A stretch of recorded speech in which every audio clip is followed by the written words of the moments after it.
We've all sung this rhyme in our childhoods, and you might even think you know where it originated, but all may not be as it seems.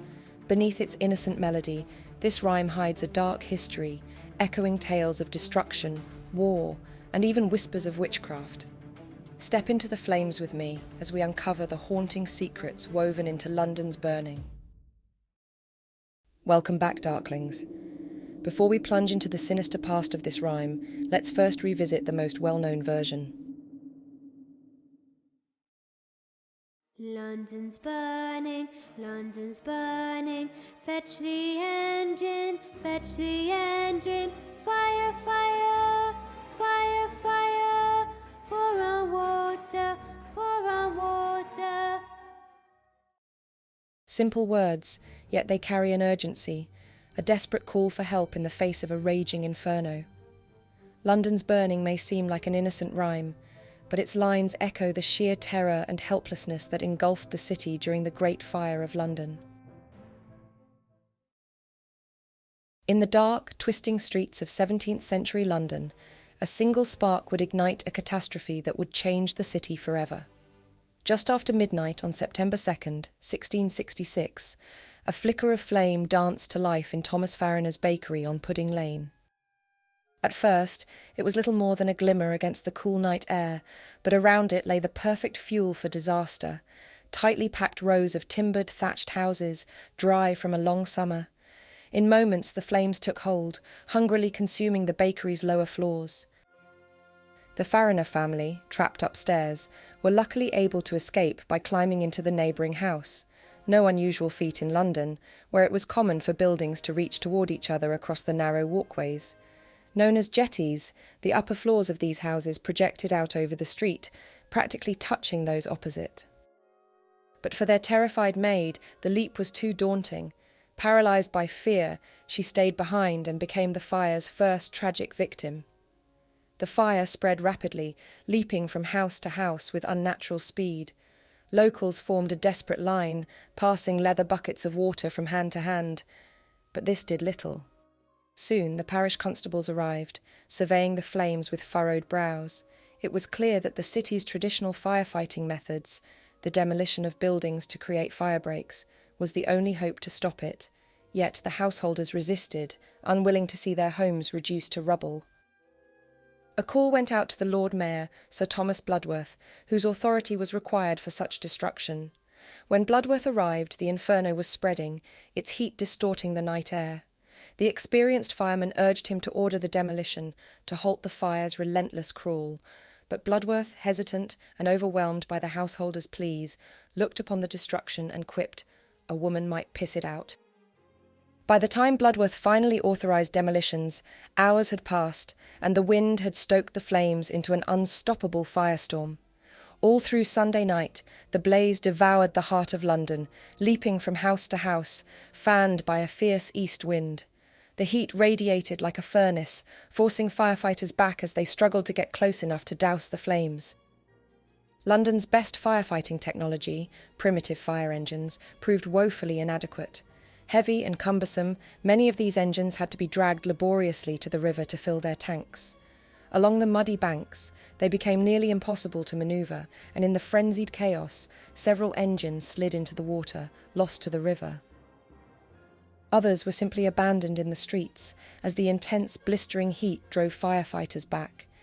Even when the engines managed to reach the flames, their pumps could only squirt a meagre 6 pints of water at a time, mere droplets against the inferno consuming the city.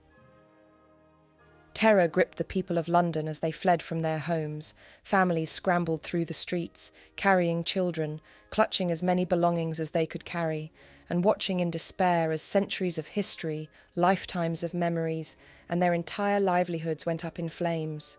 The skies above London turned a hellish red, while thick black smoke choked the air.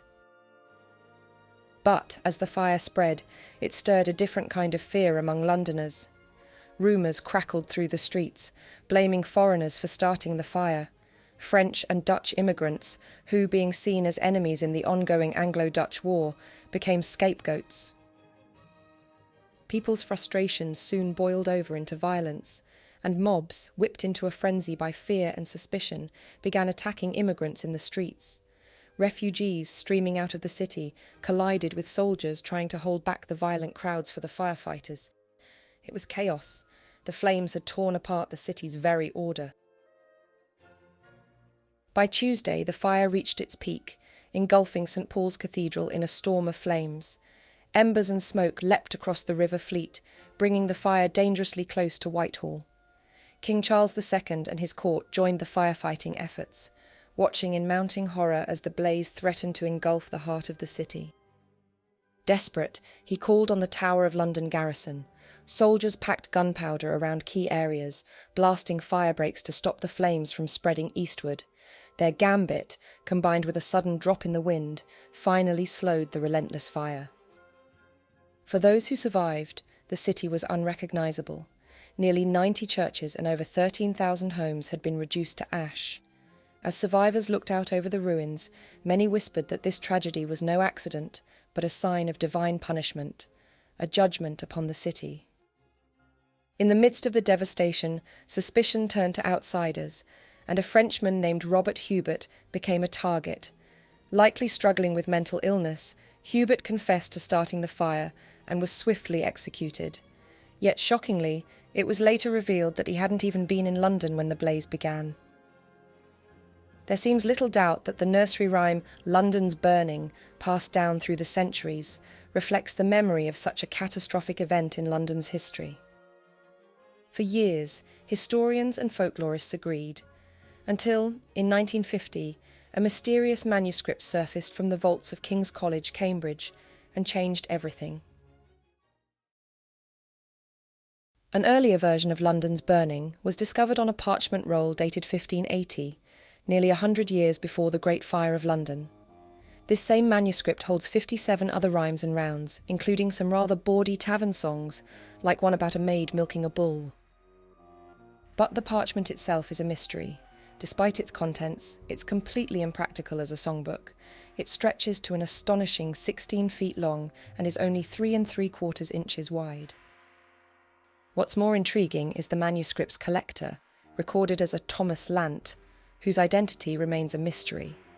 Scholars at Cambridge have found no trace of him in university records, leaving us to wonder who he was and why he preserved this collection. Yet within this peculiar document lies the earliest known version of the London's burning rhyme, complete with its accompanying melody. But in this version it isn't London that's on fire, it's Scotland.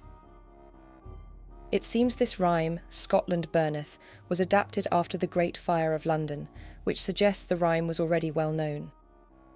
Many historians have speculated that the rhyme could in fact refer to a period of Scottish history known as the Rough Wooing. In the chilly dawn of December 1543, an uneasy calm hung over Scotland. England and Scotland, long-time rivals, had once again been drawn into conflict, but this time the stakes were higher and the methods crueler. King Henry VIII of England was determined to control Scotland's future by forcing a marriage between his young son Edward and the infant Mary, Queen of Scots. When Scotland's leaders rejected his demands, Henry's response was swift and brutal, sparking a period of devastation that came to be known as the Rough Wooing. Like thunder on the horizon, English forces marched northward with orders to burn and spoil. Villages were razed, and towns set ablaze under the iron hand of English soldiers. In 1544, a fleet under Edward Seymour, the Earl of Hertford, descended upon Edinburgh. The city was engulfed in flames, and residents fled in terror as smoke filled the sky. Seymour's army tore through the lowlands, torching abbeys, castles and farms. For Scotland, the Rough Wooing was more than a political ploy.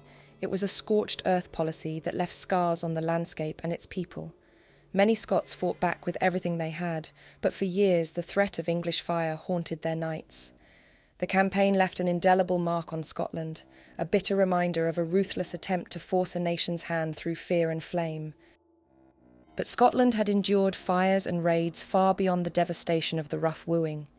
For centuries, the borderlands between England and Scotland were dominated by the Border Reivers, a collection of fiercely independent families and clans who lived by a unique code of survival.